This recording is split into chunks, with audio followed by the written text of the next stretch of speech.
네, 전 세계가 주목한 남북 정상의 만남, 파격의 연속이었습니다. 판문점 선언과 오늘 행사 일정에 담긴 의미들 짚어보도록 하겠습니다. 전문가 세 분을 모셨습니다. 안찬일 세계북한연구센터 소장, 신범철 아산정책연구원 선임연구위원, 그리고 최진봉 성공회대 교수 세 분 모셨습니다. 어서 오세요. 네, 안녕하십니까.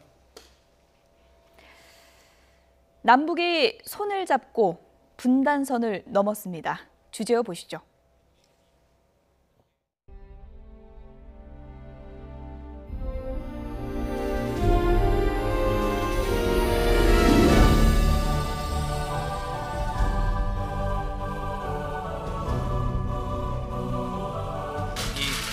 이 200m 거리나 되는 짧은 거리를 오면서 아까 말씀드렸지만 정말 이자 분리선을 넘으면 보니까 사람이 넘기 힘든 높이로 막힌 것도 아니고 너무나 쉽게 넘어온 그 분리선을 넘어서 여기까지 역사적인 이 자리까지 11년이 걸렸는데 오늘 걸어오면서 보니까 왜 이렇게 그 시간이 오랬나, 왜 오기 이렇게 힘들었나 하는 생각이 들었습니다. 우리 김정은 위원장이 사상 최초로 군사 분계선을 넘어오는 순간 이 판문점은 분단의 상징이 아니라 평화의 상실이 되었습니다. 우리 김정은 위원장의 용단에 대해서 다시 한번 경의를 표하고 싶습니다.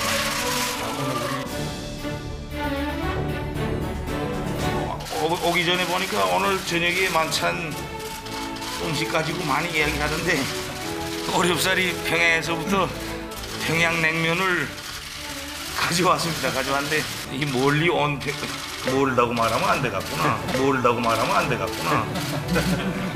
맛있게 드셨으면 좋겠습니다. 통 크게 대화를 나누고 또 합의에 이르러서 이 세계 모든 사람들에게 큰 선물을 만들어줬으면 좋겠습니다.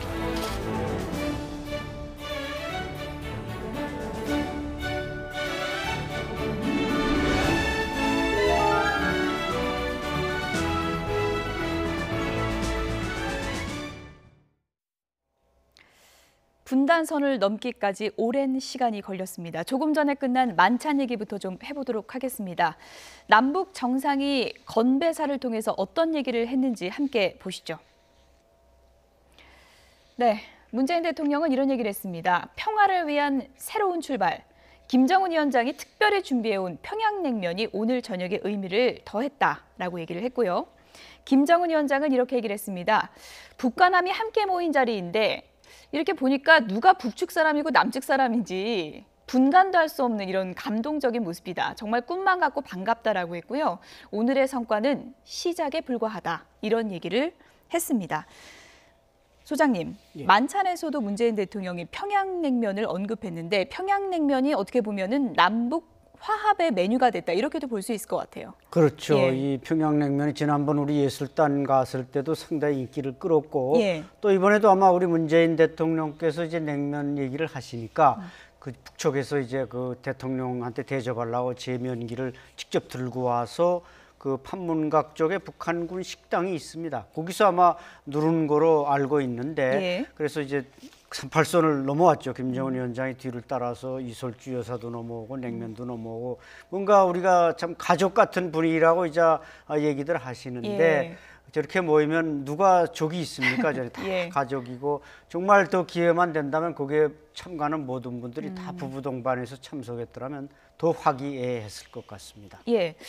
오늘 만찬에 우리 측에서는 민주당 추미애 대표와 우원식 원내대표도 참석했다고 그러는데 정치권 인사들도 함께했나 봐요. 그렇죠. 그러니까 박지원 이제 그 지금은 평화민주당인가요? 그 의원이죠. 그분 민주평화당 민주평화당 의원이죠.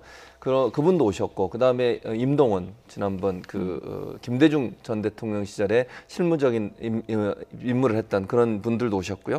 그다음에 뭐 김현미 국토부 장관, 문정인 대통령 특보 그리고 도종환 장관, 박용만 대한상의 회장 그리고 조용필 가수 그리고 윤도현 가수 이렇게 오셨는데 대부분 다 이제 조용필 씨나 윤도현 씨 같은 경우는 북한에서 공연했던 분들 아니겠습니까? 그런 의미가 있고 그 다음에 이제 문재인 특보와 이제 북한 관련해서 가장 어드바이스를 많이 하는 대통령에게 그런 분이기 때문에 온 것 같고 도종환 장관 같은 경우에는 직접 또 북한을 갔었지 않습니까? 그런 의미가 있고 그다음에 이제 박지원 전 원내대표 같은 경우에는 이제 실제 통일부 장관도 했고 비서실장도 하고 이러면서 남북 간의 관계에서 김대중 정부에 많은 역할을 했던 분 아니겠습니까?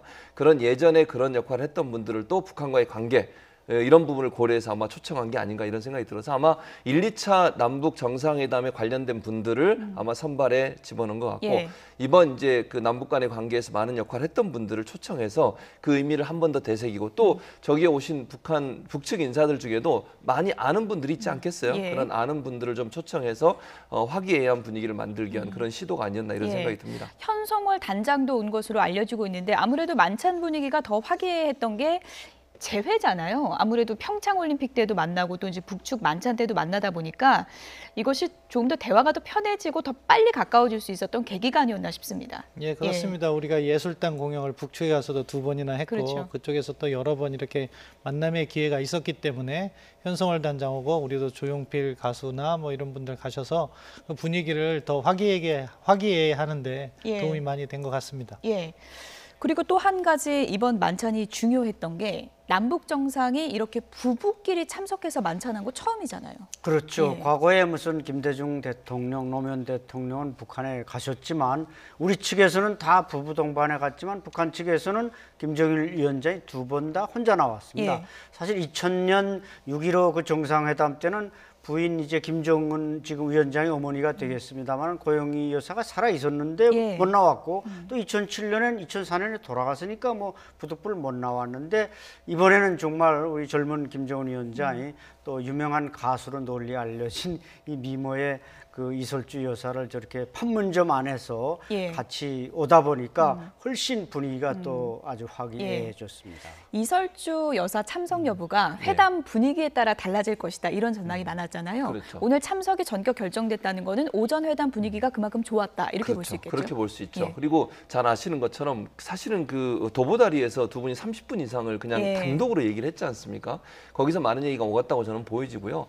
거기서 저는 문재인 대통령께서 아마도 김정은 위원장에게 나중에 북미 회담에 갔을 때 어떤 식으로 얘기하고 또 트럼프 대통령이 뭘 요구하고 왔나는 부분을 좀 구체적으로 얘기했을 것 같아요. 저는 예. 그러니까 어드바이스를 하는 거죠. 이게 사실은 징검다리처럼 북미 회담을 앞두고서 우리가 어떤 남북 간의 관계 개선이 북미 회담까지 연결될 수 있도록 하는 그런 어떤 역할을 하는 회담이라고 저는 생각을 하거든요.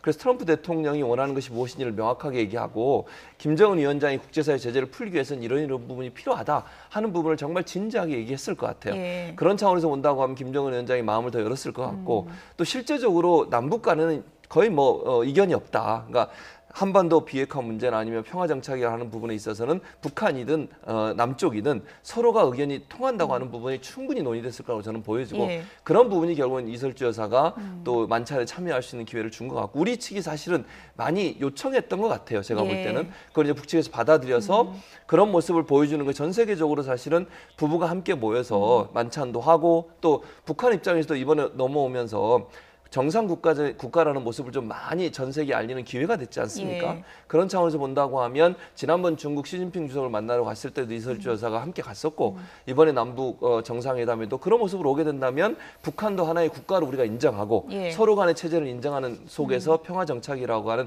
큰 그림을 그릴 수 있는 계기가 된다는 차원에서 아마 북한이 전격적으로 이설주 여사의 참석을 결정한 게 아닌가 이런 생각이 듭니다. 예. 이렇게 남북 정상 부부가 처음 만나게 된 것 가운데 하나가 지금까지 이제 북한이 다소 좀 여성의 역할에 대해서는 폐쇄적인 측면도 있었기 때문인데요. 김정은 시대 들어서 여성의 역할이 좀 강조되고 또 영부인의 역할이라고 할까요? 이런 게 좀 부각된다는 얘기가 있는 것 같습니다. 예, 뭐 예. 김정은 위원장이 확실히 그쪽으로 방향을 틀은 것 같습니다. 예. 사실은 북한에서 여성의 역할이 없었던 건 아닙니다. 김일성 같은 경우에는 김정숙 여사나 뭐 김성애 같은 경우에는 활발히 이렇게 활동을 했고 그런데 김정일 국방위원장 같은 경우가 좀 문제가 있었던 거죠. 예. 정식적인 결혼이나 이런 부분이 있어서 잘 진행되지 않았던 거기 때문에 그래서 그 부분을 갖다가 대동하지 않고 은둔형으로 이렇게 놔뒀던 거고 김정은 위원장 같은 경우에는 앞서 말씀하신 것처럼 보통 국가의 리더 서구식 사고를 하고 있다고 생각합니다. 그러니까 퍼스트 레이디 개념에서 부인을 대동하는 행사를 많이 가져야겠다. 그렇기 때문에 뭐 우리 특사단이 갔을 때도 부부 동반으로 했고 방중을 했을 때도 부부 동반으로 했고 이번에도 뭐 저는 김정은 위원장 북측에서도 이설주 여사 남쪽에 가고 싶어 했다는 생각이 있었을 거라고 생각합니다. 예. 그러면서 정상적인 모습을 보여주려고 하는 거죠. 오늘 김정숙 여사와도 이설주 여사가 처음으로 만난 자리라고 할 수 있는데요. 오늘 만남에서 어떤 얘기가 오갔는지 잠시 좀 들어보시죠.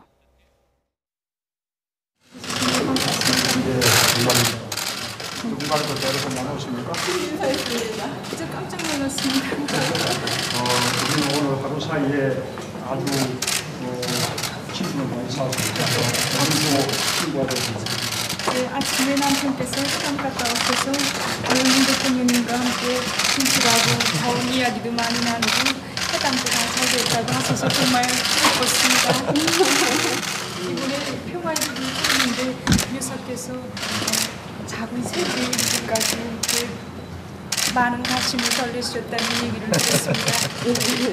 이 가구 배치뿐만 아니라 걸린 성전 배치까지 참견을 했는데 네, 그래서 조금 부끄러웠습니다. 오늘 제가 아무것도 한 것 없이 이렇게 봤는데 이 두 분이 전공도 비슷하기 때문에 앞으로 남북 간의 문화예술의 교류 그런 것을 역할을 많이 해주십니다. 아버지께서 하시는 일이 항상 잘 되도록 옆에서 정성을 기울이겠습니다. 고마우신 말씀이십니다. 네. 기념 촬영. 네. 남북 퍼스트 레이디 회동 장면 잠시 보셨습니다. 오늘 이설주 여사 목소리는 전 처음 들어본 것 같은데 오늘 뭐 얘기 중에 남편이라는 호칭을 쓴 것도 상당히 좀 북한에선 이례적이라고 얘기를 하더라고요. 그렇죠. 예. 바로 그 점인데 지난번 갔을 때도 뭐 남편이라고 했다는 걸 우리가 전달만 받았지 저렇게 본인 목소리를 듣는 건 처음 예. 아니겠습니까? 저게 또 어떻게 보면 김정은 시대 좀 달라진 점이 아닌가. 과거 이제 김성애 여사, 김일성의 그 두 번째 부인은 꼭 우리 수령님 이렇게 불렀고 또 예. 이제 김정은 위원장의 어머니 고영희는 꼭 남편을 장군님이라고 장군님, 불렀습니다. 예. 그런 거 이제 영상들이 나와 있는 게 있습니다. 그런데 저렇게 지금 김정은 시대에 와서 이설주 여사가 또 여러 지금 우리 대한민국 대통령이 있는 자리에서 우리 남편께서 하는 건 뭔가 좀 개인 숭배를 지향하는 것이 아닌가. 좀 개인 숭배를 이제 좀 없애겠다 이런 예. 뜻은 아닌가. 왜냐하면 저렇게 말할 수 있다는 게 뭔가 다 룰이 있어서 말하지 뭐 자기 독단적으로 한다고 보지는 않거든요. 예. 그런 면에서도 상당히 좀 뭔가 좀 참신한 그런 면이 있습니다. 저렇게 전 세계 언론 앞에 얼굴을 그렇죠.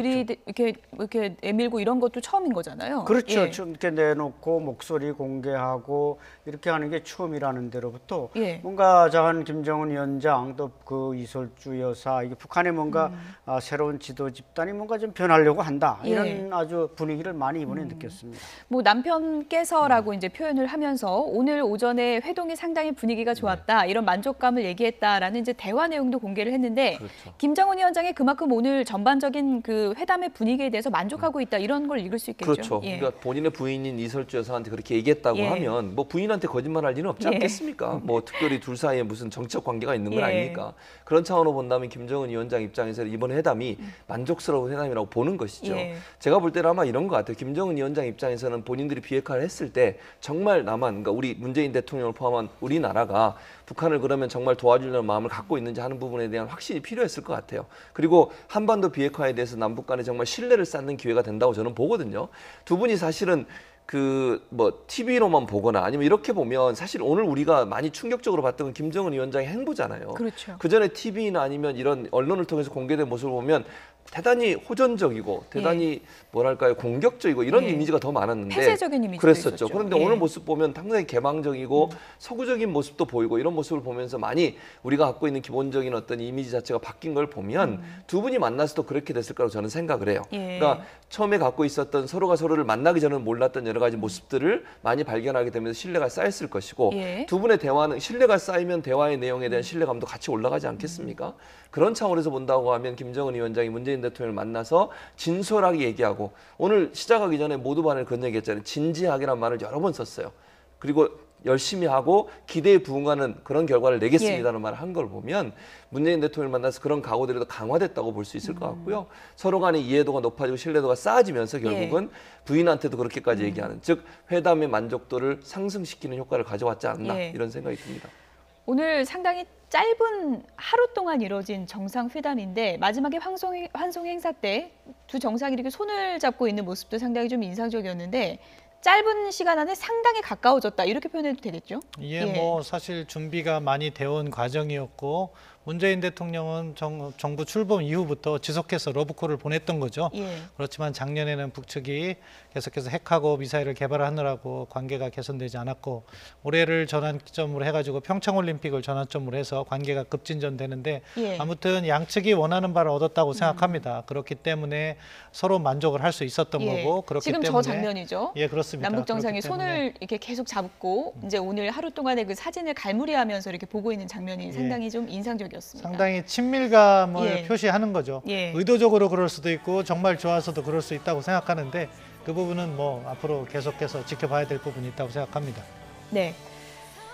판문점 정상회담, 저렇게 이제 작별의 시간을 앞두고는 남북 정상이 손을 꼭 잡을 정도로 하루 사이에 이 두 분의 친분이 상당히 좀 많이 쌓인 그런 역사적인 하루가 아니었나 그런 생각이 드는데 가장 중요한 건 이제 회담의 결과겠죠. 그렇죠. 판문점 선언에 어떤 내용이 담겼는지 그 부분이 이제 가장 많은 관심을 끌었는데요.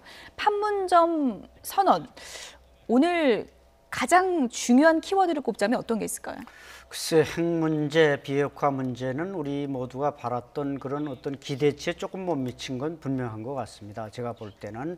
그러나 그 외에 이제 어떤 군사적 긴장 완화, DMZ라든지 뭐 평화지대 건설이라든지 이런 데 대해서는 그래도 나름대로 많은 성과를 거두지 않았는가. 특히 이제 종전 선언을 한다. 물론 그 시점이 뭐 8.15가 될지 뭐 언제가 될지 모릅니다만은 또 문재인 대통령이 이제 평양을 가지 않습니까? 가을에 가니까 그때 아마 선언을 하게 될지 이것은 이제 남북 양자 간의 문제가 아니라 중국이나 미국이 개입해야 되는 문제 아니겠습니까? 그래서 참 우리가 지금 65년 동안 이런 정전체제, 휴전체제를 유지해 왔는데 이 전쟁이 끝난다. 이거 얼마나 이거 위대한 역사가 일어나는 겁니까? 사실 전쟁이 끝나면 긴장 상태도 그만큼 풀리게 되고 평화가 정착하게 되는데 저는 그래서 비핵화 선언이라는 말은 어떻게 보면 좀 딱 부러지게 또렷하게 되지 못하고 그것은 아마 또 우리 정부가 미국에게 약간 넘겨서 북미 간에 타결을 하라고 양보한 측면도 있지 않나 이렇게 생각할 때 그 종전선언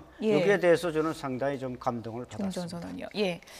판문점 선언, 오늘 남북 정상이 또 이례적으로 직접 발표했습니다. 내용 들어보시죠. 한반도에 더 이상 전쟁은 없을 것이며 새로운 평화의 시대가 열리고 있음을 함께 선언하였습니다. 오늘 김정은 위원장과 나는 완전한 비핵화를 통해 핵 없는 한반도를 실현하는 것이 우리의 공동 목표라는 것을 확인했습니다.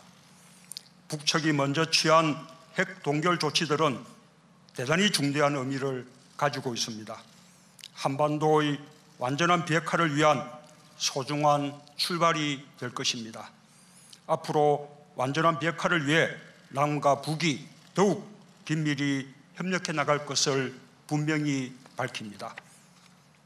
우리는 또한 종전선언과 평화협정을 통해 한반도의 불안정한 정전체제를 종식시키고 항구적이고 공고한 평화체제를 구축해 나가기로 합의했습니다.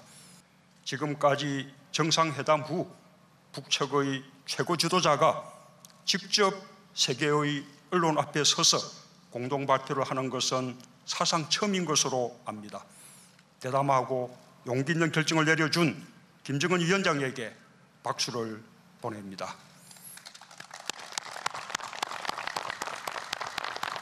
회담이 성공적인 개최를 위하여 많은 노고를 바치신 문재인 대통령과 남측 관계자 여러분들께 깊은 사의를 표합니다. 온 결의가 전쟁 없는 평화로운 땅에서 번영과 행복을 누리는 새 시대를 열어나갈 확고한 의지를 같이 하고 이를 위한 실천적 대책들을 합의하였습니다. 그리고 이미 채택된 북남 선언들과 모든 합의들을 철저히 이행해 나가는 것으로 관계 개선과 발전의 전환적 국면을 열어나가기로 하였습니다.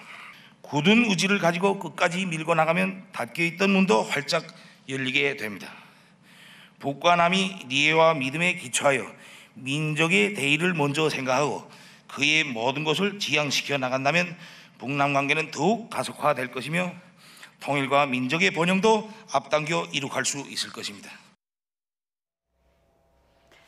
4.27 판문점 선언 주요 내용 그래픽 보면서 다시 한번 정리해 보도록 하겠습니다. 네, 완전한 비핵화로 핵 없는 한반도를 실현한다. 그리고 개성에 남북 공동연락사무소를 설치하고 이산가족 상봉 행사를 개최한다. 그리고 이제 올해 안에 종전선언을 한다. 이런 내용도 담겨 있었습니다. 문재인 대통령이 올해 가을에 평양을 방문하겠다는 약속도 했고요. 동해선 및 경의선 철도도로 연결, 그리고 서해 북방 한계선 일대를 평화 수역으로 하겠다. 이런 약속을 두 정상이 오늘 했습니다. 이런 굵직굵직한 약속들을 남북 정상이 이렇게 나란히 서서 발표를 했다는 것도 상당히 파격적이잖아요. 그렇죠. 상당히 파격적이죠. 저게 이제 정상 국가들이 보여주는 모습이거든요. 그렇죠. 정상 국가로 제가 자꾸 말씀을 드리는 이유는 북한이 지금까지 정상 국가의 모습을 보여주지 않았기 때문에 그러는 거예요. 회담이 있었어도 실제적으로 지난번에 우리가 1, 2차 남북 정상회담 때도 마찬가지가 아니겠습니까? 그냥 그 서류로만 발표가 됐지 두 사람이 나와서 뭐 공개적으로 저렇게 생방송에 발표한 경우는 없었어요. 저게 이제 일반적으로 그 정상 간에 만나면 저런 행동을 하는 건데 김정은 위원장이 이번에 이제 우리 측에 와서 저런 모습을 보여준 게 최초라고 지금 문재인 대통령이 그런 얘기를 하는 거 아니겠습니까? 지금까지는 브리핑 형식이었어요. 브리핑 형식이었죠, 그냥. 그래서 특별히 정상들이 직접 발표하는 형식은 아니었어요.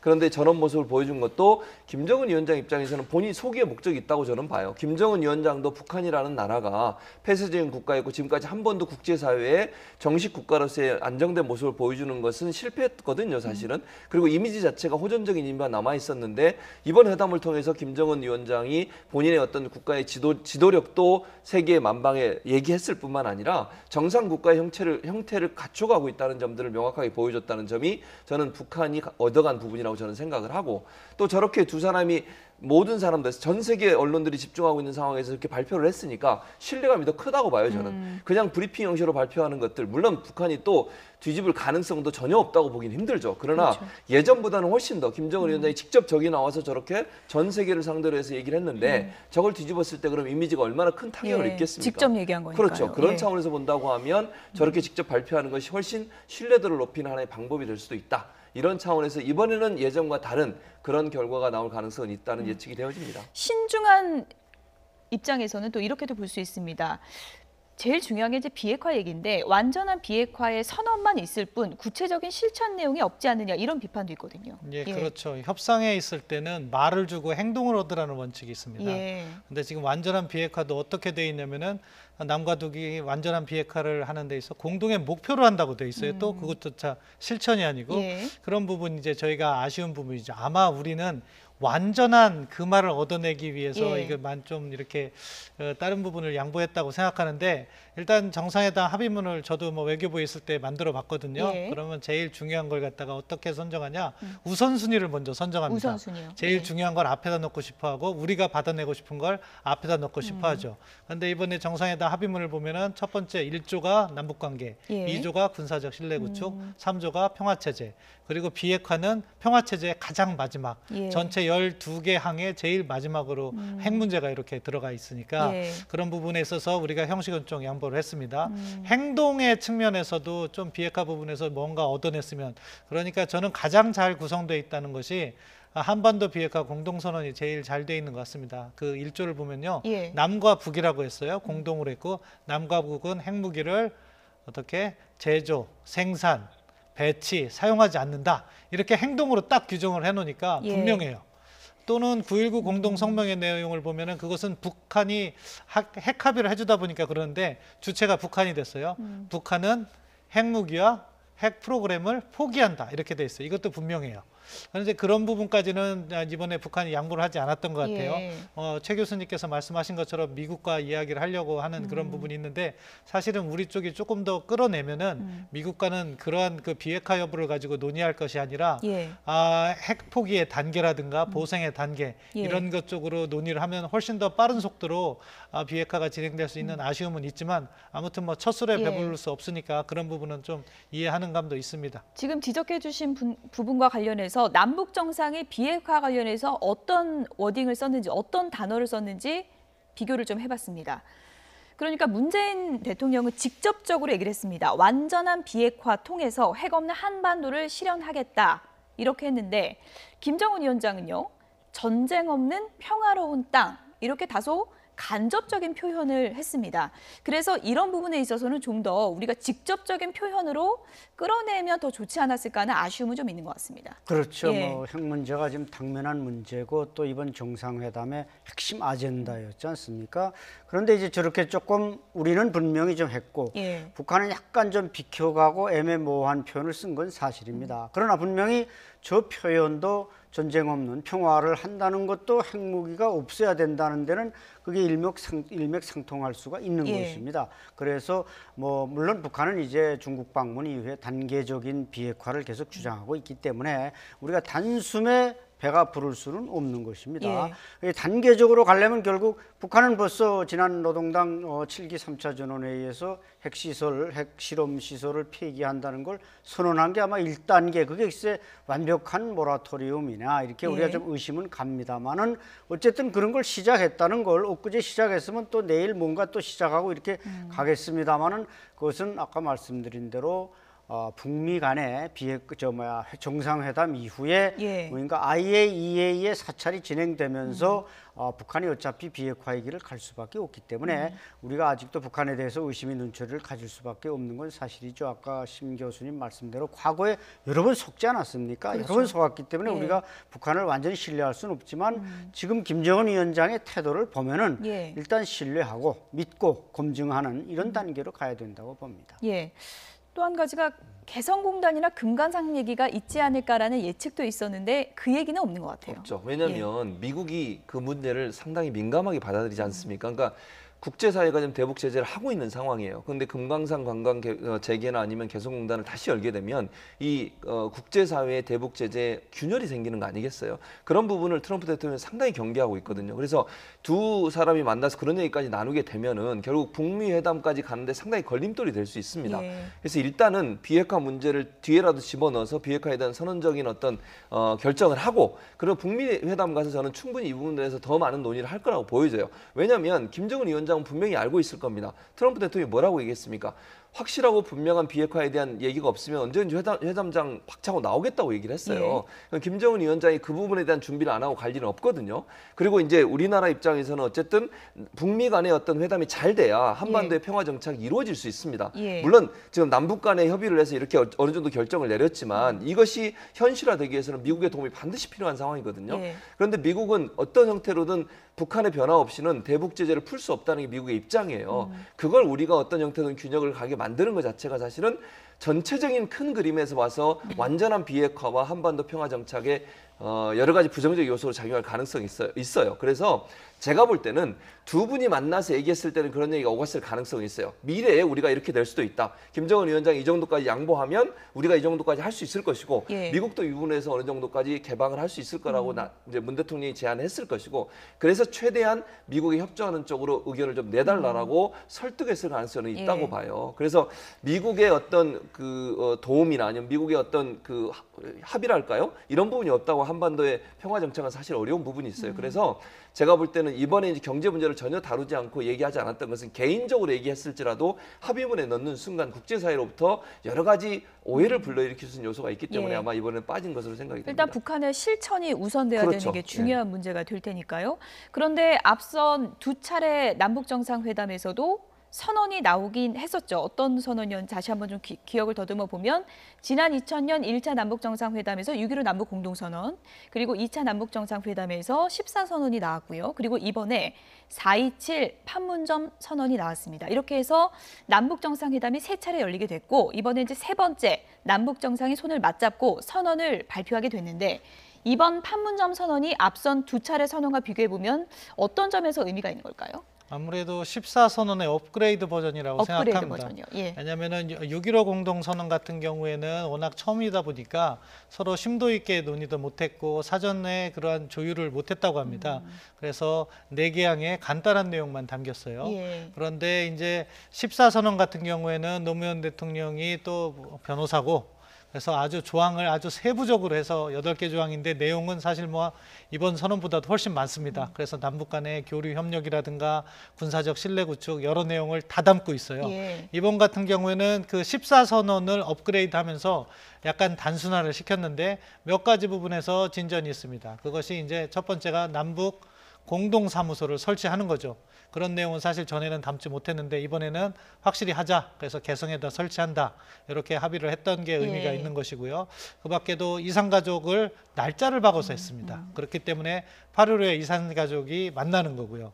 그런 부분에서도 또 진전이 있었고 상호 비방 중지도 구체적으로 좀 얘기를 했어요. 근데 이 부분은 좀 아쉬운 게 있어요. 뭐가 그러냐면은 상호 비방 중지 적대행위 안 하는 건 좋은데 그걸 갖다가 또 이렇게 관련 시설을 갖다가 폐지하기로 돼 있는데 우리가 확성기를 중단하는 것까지는 괜찮은데 그 합의로 인해서 아예 또 해체를 해야 됩니다. 그래서 나중에 북한이 도발하면은 또 다시 이걸 갖다 만드는 그런 문제가 있는데 아무튼 그런 함정 같은 요소는 찾을 수 있지만 전반적으로는 14합의보다 11년 전에 14합의보다 약간 업그레이드하고 내용도 단축시키고 또 아까 우리 최 교수님께서 이야기하신 것처럼 국제사회의 제재라든가 이런 걸 피하기 위해서 경협 부분을 또 불필요한 걸 빼고 그런 부분은 잘 구성되어 있다고 생각합니다. 남북 공동연락사무소는 왜 굳이 개성이라고 못 박은 이유는 어떤 걸까요? 개성이 뭐 어떤 의미가 있다고 볼 수 있는 건가요? 일단 공동연락사무소를 만들 만한 데가 판문점과 개성이고요. 그런데 이제 아까 제가 함정이 조금 있을 수가 있다는 말씀을 드렸는데 왜냐하면은 개성이 하면은 개성공단 문제가 자연스럽게 말이 나오게 돼 있습니다. 그렇군요. 사실은 예전에 개성공단이 가동될 때는 거기 개성공단 협력사무소인가요? 그 사무소가 있었는데 거기에 남과 북이 공동으로 근무를 했었습니다. 유사한 형태이기 때문에 어렵지 않게 만들 수 있다고 생각하고요. 아무튼 그러한 또 어떻게 보면은 제가 참 이 좋은 날에 함정이 있다고 해서 저도 좀 죄송스러운데 다각도로 짚어보는 게 중요하죠. 안보를 하는 사람은 또 의심을 해야 되는 그렇죠. 거니까 그게 제 일이니까 말씀드리면 그러한 게 있을 수 있으니까 다 제일 중요한 건 비핵화를 진전시켜 나가고 거기에 속도를 맞춘다면 이러한 협력이 아무런 문제가 되지 않습니다. 따라서 그러한 속도의 균형 이런 것까지 함께 고려하면서 추진하면 된다 그렇게 생각합니다. 소장님, 앞서도 저희가 짚어봤지만 잇따라 이제 남북 정상회담에서 남북 정상이 손잡고 약속을 하지만 그 후에 잘 지켜지지 않는 게 계속 문제였잖아요. 이번 판문점 선언이 구체적인 실천으로 이어지려면 뭐가 바뀌어야 되는 겁니까? 글쎄, 북한 항상 뭐 우리 대한민국 쪽은 잘 지켰고 제가 볼 때 좀 북한이 항상 룰을 위반해 왔습니다. 따라서 그런데 이제 이번에 김정은 위원장의 그 어떤 태도나 발언이나 여기는 상당히 좀 진정성이 있어 보입니다.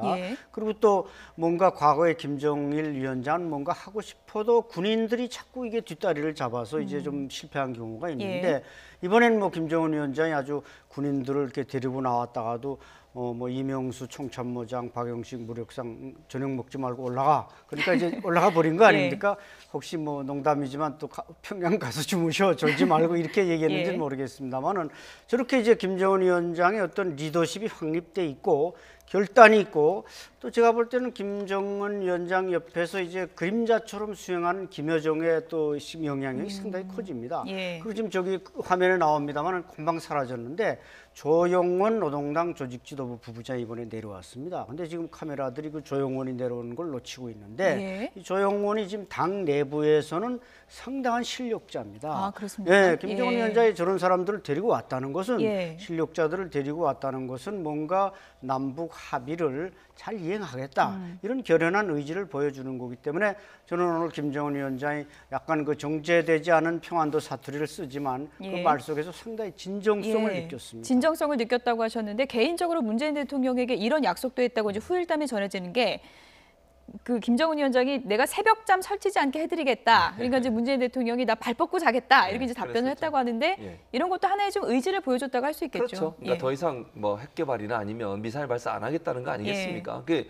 아침마다 새벽마다 문재인 대통령이 일어나서 그 NSC 모여가지고 막 회의하고 이러잖아요. 그만큼 이제 뭔가 이제 농담조로 얘기했지만 문재인 대통령한테 그런 얘기를 하는 것은 이제 본인이 약속한 일을 지키겠다고 하는 의지를 보여주는 것 같아요. 물론 이제 그거는 행동으로 보여줘야 하는 게 분명히 맞습니다. 그러나 어쨌든 이런 태도를 보인 것 자체가 저는 의미가 있다고 봐요. 예전에 그런 북한의 지도자들이 과연 이런 말이라도 했느냐는 거죠. 제가 볼 때는 그런 표현을 잘 안 하거든요. 웬만해서는 확실하지 않으면 본인들이 어떤 약속을 하거나 이러지 않기 때문에. 근데 어쨌든 이제 김정은 위원장이 이번에 와서 이렇게 소탈한 모습을 보이면서 문재인 대통령과 정말 진솔한 대화를 나누면서 그런 말들을 던진다고 하는 것은 본인이 뭔가 좀 결심을 하고 있는 게 아닌가 하는 생각이 들 정도예요. 그래서 저는 물론 아까도 뭐 신 선생님도 말씀하셨지만 우리가 실제적으로 행동으로 옮겨지는 것을 두고 봐야 돼요. 그럼 뭐 지금 말로 한 거 모두 다 시킨다고 하는 것은 아직은 모르는 거예요. 미지수니까. 그러나 이제 여러 가지 태도를 봤을 때는 예전과는 많이 다르다 하는 부분은 명확하고 분명한 태도인 것 같습니다. 눈에 띄는 약속 가운데 하나가 또 이겁니다. 다음 남북 정상회담 시기와 장소를 오늘 못 박은 거잖아요. 예, 그렇습니다. 2차 정상회담 14비에도 남북 간 정상 간에 수시로 만난다 이렇게 돼 있었는데 이번에는 분명히 가을에 만난다 평양에서. 이렇게 그런 부분은 이제 지속해서 남북 정상회담이 정례화될 수 있는 기반이 마련됐다 이렇게 평가할 수 있겠습니다. 사실 비핵화가 잘 진전되고 남북 교류가 진전되면 그때에 맞는 또 정상 간에 해결할 일들이 생깁니다. 그런 의미에서 가을에 정상회담이 개최될 때는 정말로 비핵화와 남북 관계가 한 단계 또 업그레이드되는 그런 것을 기대해 봅니다. 오늘 문재인 대통령이 김정은 위원장에게 나 백두산도 좀 가고 싶고 뭐 평양도 가고 싶고 이런 얘기를 직접 했는데 김정은 위원장이 어떤 솔직한 답변을 했는지 좀 들어보시죠. 내가 말씀드리면 그저 비행기로 오시면 제일 편안하시단 말입니다. 뭐 우리 도로라는 게 아까도 말씀드렸지만 불편하십니다. 내가 오늘 내려와 봐서 아는데 이기 때문에 비행기로 오시면 공항에서 영접 의식을 하고 또 이렇게 잘 될 것 같습니다. 그 정도는 또 약간 좀 남겨놓고 또 닥쳐서 논의하는 맛도 있어야죠. 그치? 오늘 여기서 다 다음 계획까지 다 이렇게 할 필요는 없는데요. 네, 아주 솔직하게 우리 도로가 좀 불편하다 이런 발언까지 해서 외신까지 다 놀랬다고 합니다. 그렇죠. 불편하다. 그러니까 좀 좋지 않다. 이걸 이제 솔직히 독백한 것인데 아마 뭐 실제로 북한의 구석구석을 가보면 저 김정은 위원장의 표현보다 훨씬 악화되어 있는 건 사실입니다. 무슨 그 아스팔트라든지 이런 걸 만들 만한 여유가 없고 과거에도 우리가 이제 남북 관계가 좋을 때 그 백두산 삼지연에 이제 뭔가 공항을 이제 우리가 활주로를 깔아주려고 했다가 그것도 또 남북 관계가 틀어지면서 실패한 적이 있지 않습니까? 그렇기 때문에 김정은 위원장이 솔직한 표현을 빌리면은 어쨌든 도로로 가는 건 좀 위험하다, 좋지 않다. 이번에 뭐 중국 그 관광객들이 교통사고도 역시 도로가 좀 안 좋기 때문에 그런 사고가 안타까운 사고가 나지 않았겠습니까? 그래서 아마 우리 문재인 대통령께서 오신다면은 그냥 비행기 타고 오시라. 백두산도 보여드리고 이렇게 하겠다는 건데 저 김정은 위원장의 뭔가 그 이 표현들은 평안도 사투리가 상당히 강하면서도 과거 이제 김일성 주석이 쓰던 그런 어법들을 그대로 쓰고 있기 때문에 좀 친숙한 면이 있습니다. 오늘 김정은 위원장이 이렇게 편안하게 이렇게 목소리를 이렇게 내고 뭐 이런 모습을 많은 분들이 보고 생각했던 거하고 되게 이미지가 다르다 이렇게 느낀 분들이 많다 그래요. 그럼요. 그렇게 볼 수밖에 없죠. 그러니까 북한에서 보여지는 북한의 매체에 보여지는 김정은 위원장의 모습은 항상 정제돼 있고 그다음에 준비돼 있고 그다음에 편집돼 있는 모습이었잖아요. 근데 오늘은 생방송으로 보여주다 보니까 그럴 수가 없어요. 본인의 모습이 그대로 나올 수밖에 없는데 그러다 보니까 사람들이 이제 충격을 받는 거죠. 그러니까 되게 신선한 충격이라고 볼 수 있을 것 같은데 김정은 위원장이 뭐 예를 들면 예전에 무슨 그 연두 회견을 한다거나 아니면 발표를 한다 이런 모습 아주 딱딱하지 않습니까? 그리고 발언 내용이나 이런 걸 보면요 상당히 호전적인 내용들이 많았어요. 그런데 오늘 와서 하는 내용을 보면 아주 그냥 뭐 친근한 사람이 그냥 이웃 뭐 사람에게 얘기하는 듯한 그런 모습을 많이 보여줬고 지금 아까 그 나왔던 그 내용 같은 경우도 보세요. 문재인 대통령이 조금 더 조심스러운 입장 아니겠습니까? 비행기 타고 오세요 하니까 그 부분은 나중에 우리가 좀 더 생각해 보죠. 이렇게 얘기하는 것은 당장 지금 모든 걸 얘기하지 않으려는 의도를 갖고 있는 거고 김정은 위원장은 당장 그냥 가을에 오세요. 이렇게 초청하는 걸 보면 상당히 즉흥적이기도 하고 본인의 생각을 솔직하게 표현하는 의도를 갖고 있는 것 같아요. 아까 말씀하신 것처럼 북한의 최고 지도자가 북한에 대해서 부정적인 말을 한다는 게 상상이나 했던 일입니까? 이거 만약에 물론 이게 생방송으로 안 나가니까 북한 사람 못 보겠지만 이게 북한 주민들이 보면 얼마나 황당하겠습니까? 그 정도의 말을 그렇게 가감 없이 그것도 이 언론을 통해서 전 세계로 이게 나갈 거라는 걸 알면서도 저런 발언을 한다는 것은 꾸밈없이 얘기하는 그런 모습을 그대로 보여준다는 차원에서 보면 김정은 위원장이 갖고 있는 게 어떤 솔직하게 그냥 모두 얘기하는 그런 스타일이 아닌가 하는 생각이 들었습니다. 소장님, 그래서 좀 우스갯소리로 남북 정상 중에서 이제 애드립 점수를 따지자면 김정은 위원장이 조금 더 높은 게 아닌가 뭐 이런 얘기도 오늘 나오더라고요. 그렇죠. 이번에 예. 아주 엄청난 그 애드립 분야에서는 최고 점수를 땄고 예. 왜 참 우리가 오늘 김정은 위원장의 그 여러 가지 행동들을 보면서 참 과거에 왜 김정일 위원장은 저렇게 못했는가. 그만큼 이제 뭔가 제약이 많았죠. 예. 공부라든지 뭔가 그 낡은 틀에서 벗어나지 못하는데 저 젊은 지도자는 지금 과감하게 떨쳐버리고 지금 동생과 함께 손잡고 지금 나오고 있지 않습니까? 물론 뭐 실천은 좀 더 두고 봐야 되겠습니다만 예. 현재 태도를 봤을 때는 오늘 남북 정상회담의 태도를 봤을 때나 그것도 도보 다리에서 이제 문재인 대통령과 둘이 앉아서 이렇게 대화를 그렇죠. 나누는데 뭐 어떤 때 보면 뭐 거의 스승과 제자가 앉아 있는 것처럼 우리 예. 대통령의 말을 경청하고 실제로 나이 차도 많잖아요. 나이 차도 많고 그래서 그 경청하는 그 태도가 이제 겸손해 보이는 겁니다. 예. 뭔가 그 자기가 앞으로 북한에도 그렇게 변화를 아마 문재인 대통령께서 뭐 민주주의나 시장 경제나 여러 가지를 아마 말씀한 것 같은데 그걸 뭐 김정은 위원장이 실천한다면은 예. 뭐 더 이상 바랄 것이 없을 겁니다. 지금 나오고 있는 저 도보다리 산책이요.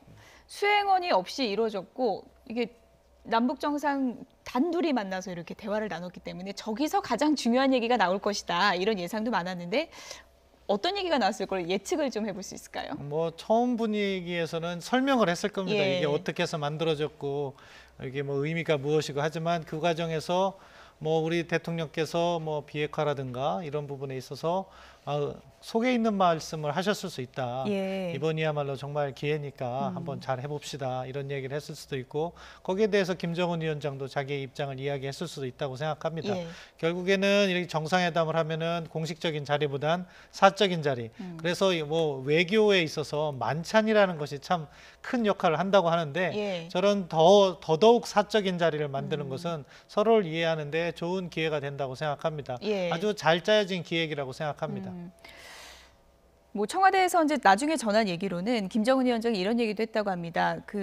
뭐 남측에 다녀온 수행단 얘기를 들어보니까 평창 쪽에 뭐 도로도 남쪽은 잘 돼 있고 이런 얘기를 들었다 그러는데 그런 소식들을 김정은 위원장도 들으면서 이제 남측 동향도 이제 많이 파악하고 그러고 있었겠죠. 그렇죠. 예. 아마 김여정 그 일부 부장이 왔을 때도 아마 가서 보고할 때 그 고속철, 예. 우리 그 KTX 그런 데 대해서 아마 상당히 그 부러움을 가졌던 것 예. 같고 아마 오늘 와서도 뭔가 부러운 게 많았을 겁니다. 우리 판문점에 행사하는 거 보면서 일사불란하게 움직이는 모습이라든지 그다음에 제가 볼 때는 아마 김정은 위원장이 오늘 와서 직접 눈으로 보고 가장 부러워했을 건 그 전통 의장대 있죠. 전통 예. 복장과 악기를 한 의장대. 이게 트럼프 대통령도 감동을 먹었다는 거 아닙니까? 예. 그때 비해서 이제 좀 광장이 적어서 사이즈는 줄였다고 합니다만은 아마 김정은 위원장이 내년쯤에는 평양에도 아마 저런 의장대를 하나 만들지 않을까 그런 생각이 듭니다. 예.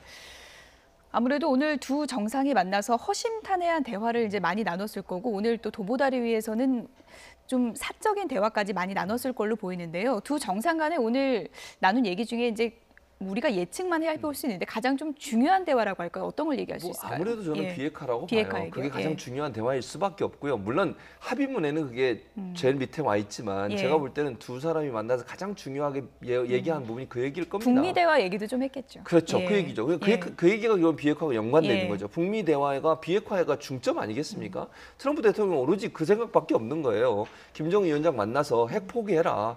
그리고 정말 유엔이나 아니면 IAEA가 사찰할 수 있도록 열어라. 그리고 단계적으로 어떤 방법을 할 건지를 명확하게 밝혀라. 그럼 우리가 너에게도 선물을 주겠다. 이런 이제 대화가 이루어질 가능성이 있기 때문에 예. 북미 대화는 결국 비핵화가 직접적으로 연관될 수밖에 없습니다. 그런 차원에서 본다면 문재인 대통령이 아마 여러 번 아마 사적인 자리에서 강조했을 거로 보고 설득했을 겁니다. 예. 이게 지금 현재 상황이고 트럼프 대통령이 요구를 들어주지 않으면 북한이 더 어려워질 수 있다. 그러니 그 트럼프 대통령이 얘기하는 비핵화에 대해서 함께 노력해 보자라고 하는 부분을 많이 얘기했을 것 같고요. 예. 그래서 키워드는 저는 비핵화라고 봐요. 사적인 대화의 대부분은 그런 얘기를 했을 것이고 또 하나는 이제 신뢰를 쌓는 그런 부분이 필요할 것으로 봐요. 그러니까 문재인 대통령은 정말 마음을 열고 나는 북한을 도와주고 싶고 북한과 우리가 함께 가길 원한다.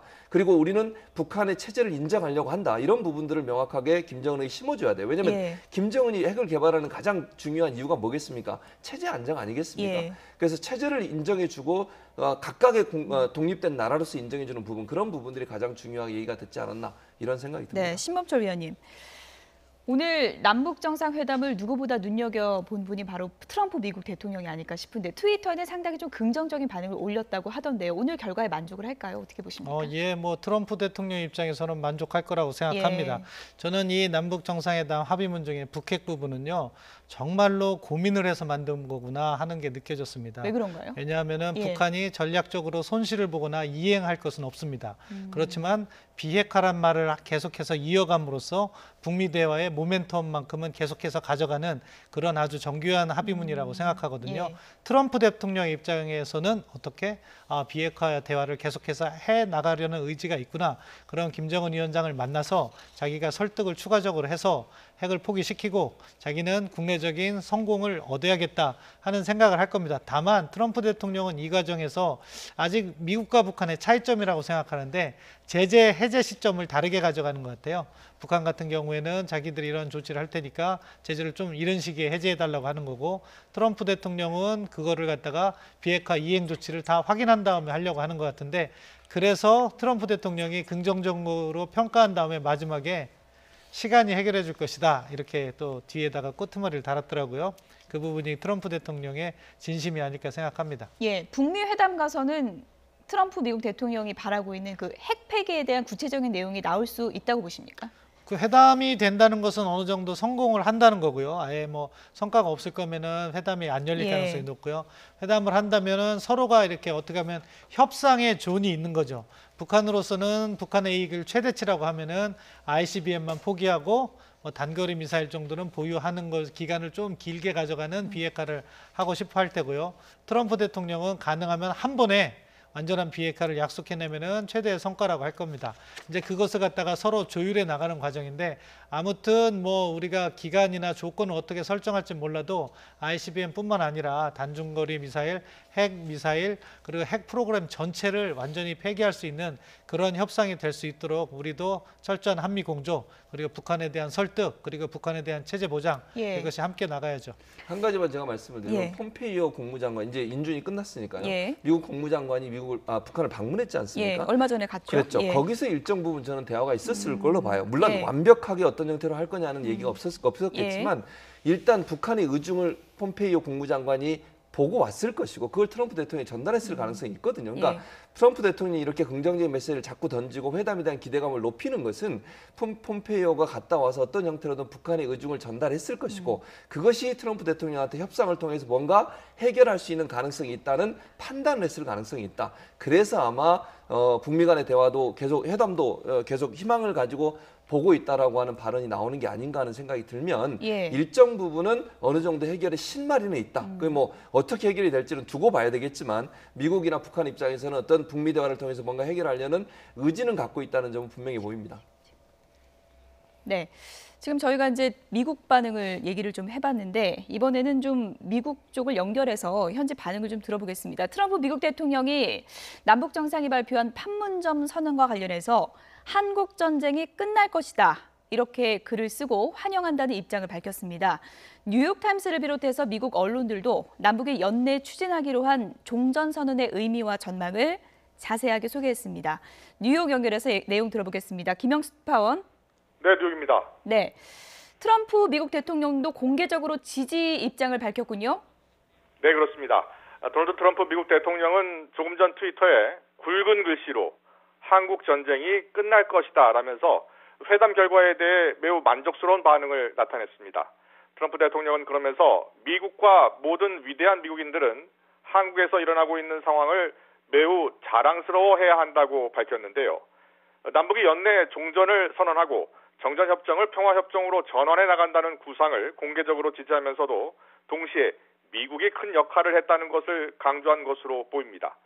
트럼프 대통령은 또 이번 남북 정상회담을 미사일 발사와 핵실험에 격렬했던 한 해가 지난 뒤에 나온 역사적인 만남이라고 말했는데요. 좋은 일들이 일어나고 있지만 오직 시간이 말해줄 것이다라면서 경계는 늦추지 않았습니다. 트럼프 대통령은 또 한반도 상황이 급변하는 과정에서 중국이 큰 역할을 했다며 사의를 표명했습니다. 내 좋은 친구인 시진핑 주석이 특별히 북한과의 국경에서 미국에 큰 도움을 줬다는 것을 잊지 말아달라며 그가 없었다면 더 길고 힘든 과정이 됐을 것이라고 칭찬했습니다. 지금 미국의 주요 언론들도 주요 기사로 보도하고 있다고요? 네, 맞습니다. 뉴욕타임즈는 일면 머릿 기사로 두 정상이 판문점 군사분계선을 넘는 사진과 함께 남북 정상회담의 의미를 비중 있게 보도했습니다. 특히 신문이 발행되기 전 나온 긴급 타전된 판문점 선언을 인터넷 머릿 기사로 올려서 상세히 전했습니다. 뉴욕타임즈는 남북 지도자가 올해 한국 전쟁의 종전을 선언하기로 했으며 한반도 비핵화를 위해 함께 노력하기로 했다고 보도했는데요. 월스트리트 저널도 일면 머릿 기사로 두 정상이 역사적인 회담을 통해 평화협정을 추진하는 데 합의했다고 보도했습니다. CNN과 폭스뉴스 등 방송들도 이른 아침부터 역사적인 남북 정상회담 소식을 전하면서 특히 종전선언과 비핵화 선언을 집중 보도하면서 다가올 북미 정상회담 전망까지 자세히 전했습니다. 미국 언론들은 다만 북한의 핵무기 처리에 대한 구체적인 내용이 담겨있지 않았다면서 트럼프 대통령과 김정은 위원장 간 정상회담을 앞두고 북한이 핵무기를 양보할지는 여전히 불확실하다고 평가했습니다. 지금까지 뉴욕에서 전해드렸습니다. 네, 미국 분위기를 알아봤습니다. 그러니까 트럼프 대통령이 한국 전쟁 끝날 것 이렇게 트위터에 내용을 올렸다고 합니다. 공개적으로 지지 선언을 나타낸 것인데요.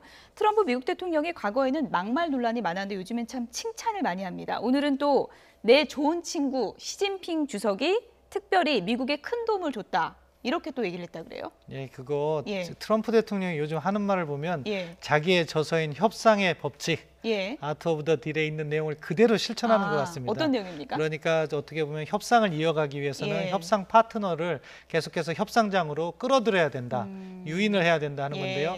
김정은 위원장과의 미국 정상회담을 위해서 요즘에는 김정은 위원장을 계속 띄워주고 있잖아요. 훌륭하다고 그러죠. 예, 그렇죠. 거기에다가 또 시진핑 주석이 사실은 대북 제재를 갖다가 완화를 하면은 북한이 대화에 올 어떻게 보면은 이유가 없는 거죠. 그렇기 때문에 시진핑 주석도 계속해서 띄워주는 거죠. 내 좋은 친구 시진핑이 긍정적인 역할을 한다. 그러면서도 자기의 입장은 절대 양보하지 않고 있습니다. 그러니까 제재 이행이나 제재를 완화하는 부분, 이런 부분은 미국이 이야기를 하면서 북한 보고 계속해서 비핵화 쪽으로 유도하는 건데 결국에 어느 순간 그것도 협상의 법칙에 위험한 부분도 있습니다. 뭐냐면은 나중에는 리스크를 걸지 말고 타협을 해라, 이 부분이 있어요. 그렇기 때문에 혹시라도 ICBM에 타협하면 안 되기 때문에 그 부분은 또 우리 정부가 미국과 공조를 하고 북한에게도 이번에 한 번에 완전한 비핵화를 하자. 그러지 않고 무언가 남아있으면 남북관계 진전이 또 어려워지거든요. 그러니까 그런 것을 갖다가 종합적으로 보는 접근이 필요하다, 그렇게 생각합니다.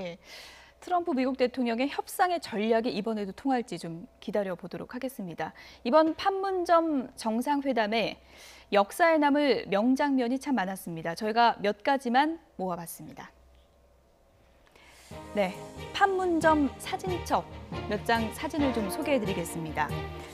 문재인 대통령과 김정은 위원장의 첫 악수, 분단의 상징인 군사 분계선에서 이루어졌습니다. 아무래도 내일 신문에 헤드라인을 장식하게 될 사진이 저 사진이 아닌가 하는 생각이 듭니다. 문재인 대통령의 깜짝 월경 이렇게 이뤄졌습니다. 문재인 대통령이 나는 언제쯤에 북측으로 넘어갈 수 있겠나 했더니 김정은 위원장 그러면 지금 넘어가 볼까요? 해서 문재인 대통령의 월경, 깜짝 월경 10초 동안 이뤄졌습니다.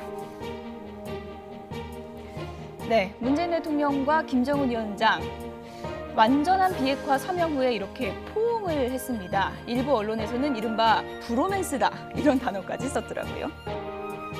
그리고 또 한 가지 눈에 띄는 장면은 이 부분이었죠. 앞서도 저희가 소개를 해드렸는데 남북 퍼스트 레이디의 사상 첫 회동이 이뤄졌습니다. 이설주 여사가 만찬에 깜짝 등장해서 회담도 잘 됐다고 하셔서 정말 기뻤다 이런 얘기를 했습니다.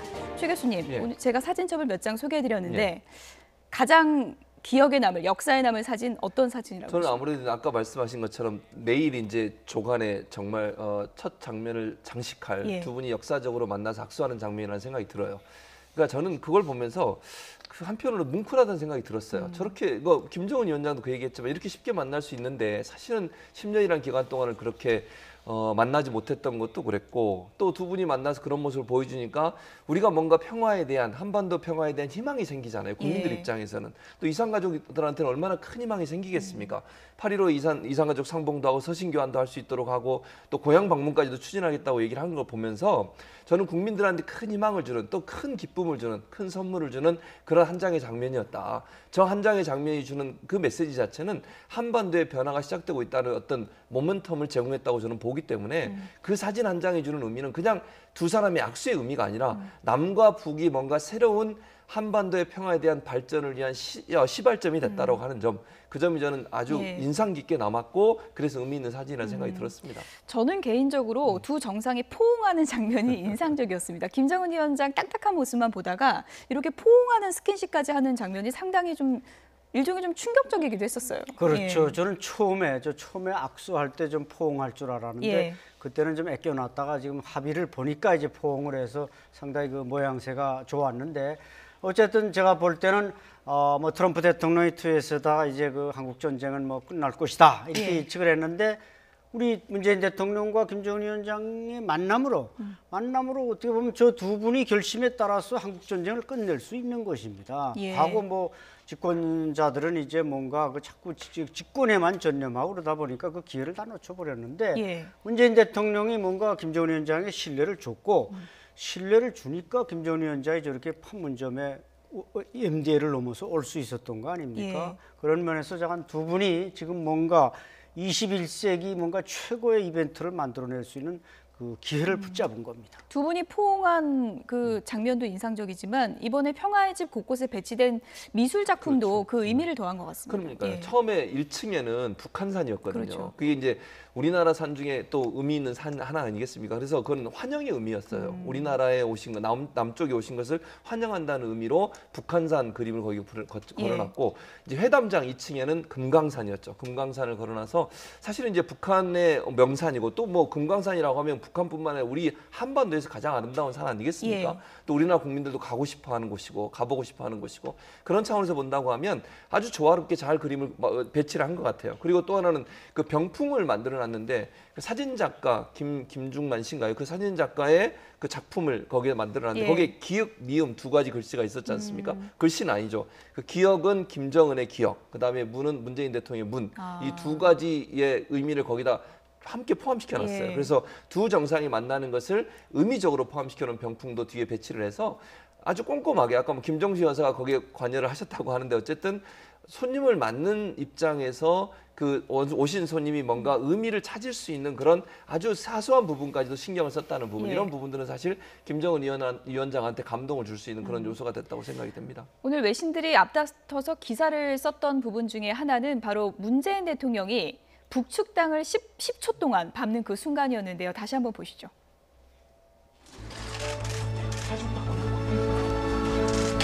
안녕하십니까. 예, 어서 오세요. 반갑습니다. 반갑습니다. 아니, 뭐 정말 마음 고생이 지지 않고요.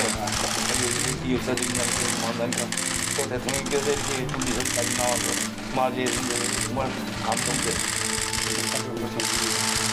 위원장까지 영광이었습니다. 아니죠. 뭐. 반갑습니다.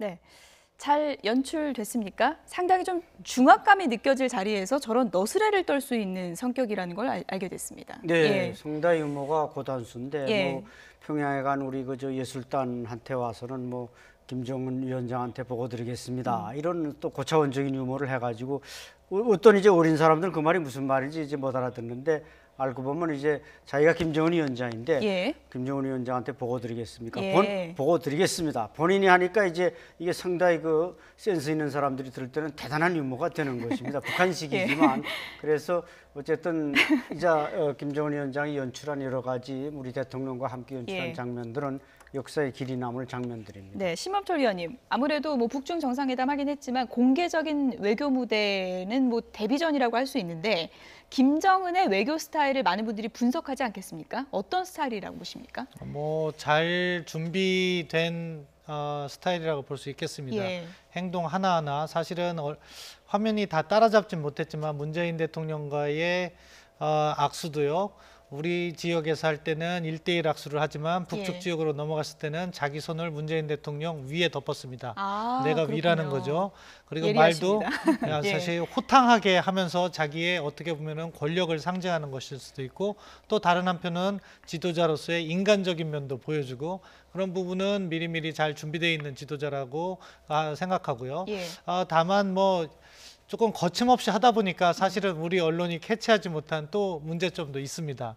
뭐냐면 농담을 하는데 자기들이 도발을 하니까 연평도 주민들도 잠 못 자지 않냐 하는데 자기들이 포격 도발한 연평도 주민들한테 할 말은 아니죠. 그렇지만 그렇죠. 뭐 예. 이렇게 이제 호탕한 모습을 보이다 보면 그런 예. 실수도 하게 되는 건데 예. 뭐 지금 상황에서는 사실 이 좋은 분위기를 계속해서 의도적으로도 밀고 가야 된다고 생각합니다. 예. 그럼으로써 북한의 보다 자발적인 변화 그런 걸 이끌어내는 우리의 외교적 기술도 필요한 것이고요. 결국에 미북 정상회담을 성공적으로 개최해서 그다음에 실질적인 비핵화와 한반도의 평화 정착 그러면은 평화의 기반이 정착되고 그다음에 평화 체제가 만들어진다면은 사실 남과 북이 서로 싸울 필요가 없는 거 아니겠습니까? 저도 안보를 하지만 사실 안보적 우려가 없으면 좋겠어요. 예. 제가 직장을 잃더라도 그런 예. 상황이 오기를 기대해 봅니다. 예. 직장을 잃으실 일은 없어야 될 텐데. 예. 어쨌든 두 정상이 오늘 만나서 상당히 좀 의미 있는 약속을 많이 했고요. 그리고 이제 북측의 공식 수행원은 9명이었는데요. 그 9명 중에서 눈에 띄는 사람들이 있었습니다. 주제어 보시죠.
이분 얘기는 꼭 짚어봐야겠습니다. 안찬희 소장님하고 그때 저희가 얘기를 했었잖아요. 리명수 총참모장, 김정은 위원장 앞에서 꾸벅꾸벅 조는 모습이 포착이 돼서 혹시 뭐 처형당하는 게 아니냐 이런 얘기까지 있었는데 오늘 나타났습니다. 네, 아주 예. 뭐 안전하게 나타났는데 예. 사실 뭐 현영철이나 다른 총살당한 사람보다 더 세게 졸았습니다. 예. 세게 졸았는데 이렇게 인솔하고 온 건 뭔가 이제 뭐 군축이나 무슨 이제 그 긴장 완화 때문에 이제 작전 군령권자인 이명수를 데리고 왔겠지만 예. 또 뭐 농담을 해본다면 그냥 잘 살아있으니까 너무 걱정들 마시라. 예. 그래서 아마 공개적으로 데려오지 않았나 이런 예. 재미있는 생각도 해봤습니다. 예, 남측 언론에서 워낙에 많이 보도가 되다 그렇죠. 보니까 조금 의식했다 이런 얘기도 있더라고요. 그렇죠. 예. 그날도 사실은 이제 안찬희 소장 제가 저쪽에 앉아서 그때도 말씀을 드렸지 않습니까? 예. 북한이 정말 그 국제사회에 인정받을 국가가 되려면 저런 것 때문에 처형하고 이러면 안 된다고 예. 제가 말씀드렸고 우리 예. 김선영 앵커도 그렇게 저한테 물어보셨는데 예. 그래서 그걸로 또 살아나셨다면 참 다행이고요. 예. 김정은 위원장 이제는 오늘도 예. 와서 그 정상국가의 그 지도자의 모습을 보였지 않습니까? 그러면 저런 것 때문에 처형하고 이러면 안 되는 거죠. 그런 어떤 그 포갑적인 정치의 모습을 보여주면 사실 지금의 모습이 신뢰성이 떨어지는 겁니다. 사실. 예. 그래서 이번에 보여준 김정은 위원장의 모습이 앞으로도 북한 주민들을 향해서도 좀 참다운 지도자의 모습으로 이렇게 옮겨갔으면 좋겠어요. 인권도 좀 보호하고 하루아침에 되지는 않겠지만 그런 모습이 계속 보여질 때 국제사회에서 김정은 위원장에 대한 이미지가 정말 좋은 이미지로 남을 수 있지 않을까 하는 그런 생각이 듭니다. 소장님, 그리고 김영철 통일전선부장 영상으로 소개를 해드렸는데 오늘 동선이 조금 혼선이 있었던 것 같습니다. 그래서 카메라에 이렇게 좀 우왕좌왕하는 모습이 포착되는데 저런 건 북에 가서 뭐 징계가 있거나 그렇진 않죠. 글쎄 워낙 측근이기 때문에 제가 뭐 정철 총국장도 했고 지금 통전부장이면 우리 대한민국의 구석구석을 다 뒤지고 정보를 캐가는 사람인데 왜 그렇게 그 동선에 대해서 사전 훈련이 잘 안 되는지 왔다 갔다 하면서 좀 헤맸는데 아마 다른 장소에 오다 보니까 뭐 익숙된 장소가 아니다 보니까 그렇지 않았는가. 뭐 저 신변에 무슨 뭐 이상이 있을 만큼 약한 사람은 아닌 것 같습니다. 이번에도 배석할 정도로 상당히 좀 신임을 받는 인물이잖아요. 그렇죠. 뭐 거의 우리 국정원장과 같은 이 카운터 파트너로서 뭐 대남 정책 이런 데서는 뭐 앞으로도 아마 탄탄한 자리를 지킬 것 같습니다. 수행단에서 핵심이라고 할 수 있죠. 여동생 김여정. 이번에도 역시나 가장 지근거리에서 오빠 김정은 위원장을 챙겼는데 CNN이 이렇게 표현을 했다고 합니다. 외신들이 오늘 김여정에 대한 기사를 상당히 많이 썼는데 회담장의 유일한 여성으로서 일종의 게이트키퍼 역할을 하고 있었다. 이렇게 분석을 했더라고요. 게이트키퍼 문고리 별로 좋은 의미는 아닌데 아무튼 김여정의 역할이 김정은의 비서실장 역할을 하지 않나 하는 생각이 듭니다. 왜냐하면은 오늘 정상회담에서도 사실 문재인 대통령 옆에 임종석 비서실장이 있었고 이쪽에 서훈 국정원장이 있었는데 김정은 위원장 쪽을 보면은 서훈 국정원장의 파트너라고 할 수 있는 김영철 통전부장이 있었는데 그 왼쪽에는 김여정이 있었단 말이에요. 이것은 나름 김정은의 비서실장 역할을 실질적으로 하고 있다. 그것의 반증이 아닐까 생각됩니다. 뭐 남측에 내려올 때만 해도 어느 정도 실력자구나라는 얘기가 있었는데 남북 정상회담, 공식 남북 정상회담에까지 바로 옆에 배석할 정도면 상당한 거 아니겠습니까? 그렇죠. 평양에 우리 특사들이 갔을 때도 배석해서 이제 우리 대통령의 친서를 바로 김여정 일부 부장한테 넘겨주지 않았습니까? 그리고 이번에도 이제 볼펜도 특별히 이제 준비된 볼펜으로 다 이게 서명하도록 해놓은 볼펜은 안 쓰고 김여정 부부장이 딱 꺼내준 볼펜 쓰고 또 문서 딱 갖다 놓고 꽃다발 받아가고 사실 김여정은 지금 정치국 후보위원 아니겠습니까? 서열이 상당히 높은데 물론 뭐 김정은 위원장하고 비교할 바는 아닙니다만은 이제 말씀하신 대로 거의 비서실장급이니까 그냥 지근해서 모든 걸 보좌하면서 단지 심부름만 하는 게 아니라 어떻게 보면 김정은 위원장의 머리에도 브레인에도 적극적인 기여자가 되는 그런 위치까지 거의 독보적인 위치를 차지했다고 보여집니다. 오늘 회의할 때도 보니까 농담도 놓치지 않고 메모를 계속하는 모습이 보이더라고요. 그러니까요. 그래서 아까 비서실장 말씀하는데 저도 거기 동의해요. 비서실장 역할을 실제 하고 있는 것 같아요. 그래서 실세 중에 실세가 된 거죠. 부부장이라는 직책이 이렇게 북한에서는 높은 건 아니잖아요. 그런데 실제적으로 김 회장이 하는 역할 자체는 부부장 이상으로 김정은의 가장 지근거리에서 김정은의 모든 것을 보좌하는 그런 역할을 하는 것으로 보여지기 때문에 북한 내에서 위상이 점점점 올라가고 있는 게 아닌가. 결국은 김정은 입장에서는 믿을 수 있는 사람이 김 회장 말고 또 누가 있겠습니까, 사실. 본인이 항상 불안해하는 것은 체제를 전복하려는 어떤 의도가 있는 어떤 군부든 아니면 이런 세력들에 대해서 불안감을 갖고 있지 않겠습니까? 그렇다고 하면 김 회장을 측근에 두고 그다음에 김 회장이 일정 부분 권력을 쥐도록 해서 다른 권력이 본인을 공격하려는 것을 예방하려는 의도를 가지고 아마 지근거리에 계속 보좌하도록 두고 있는 게 아닌가 이런 생각이 듭니다.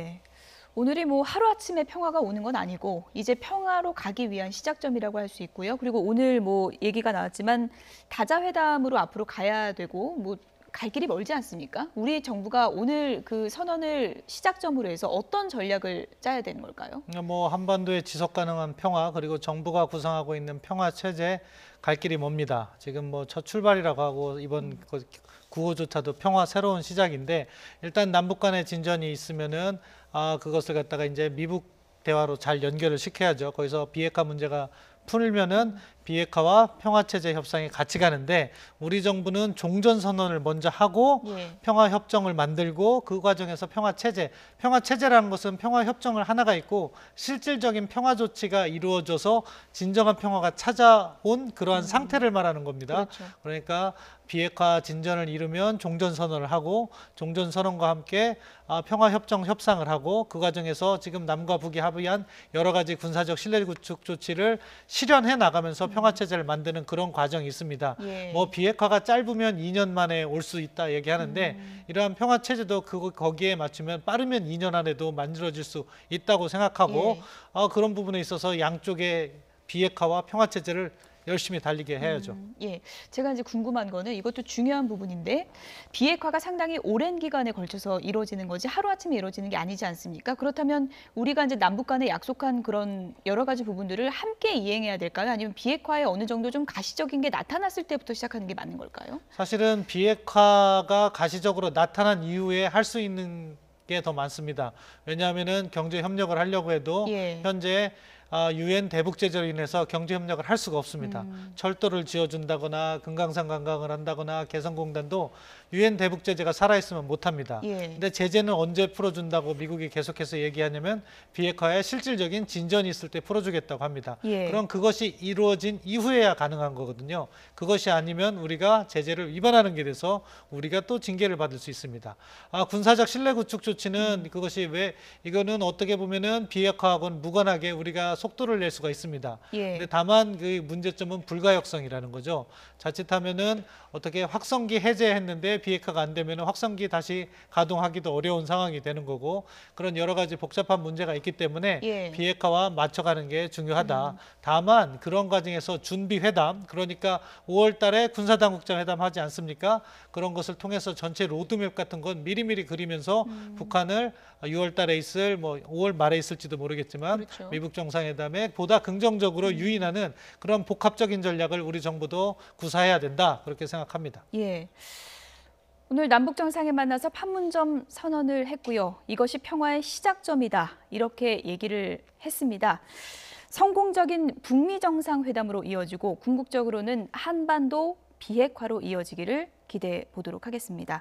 지금까지 안찬일 세계북한연구센터 소장, 신범철 아산정책연구원 선임연구위원, 그리고 최진봉 성공회대 교수 세 분이었습니다. 고맙습니다.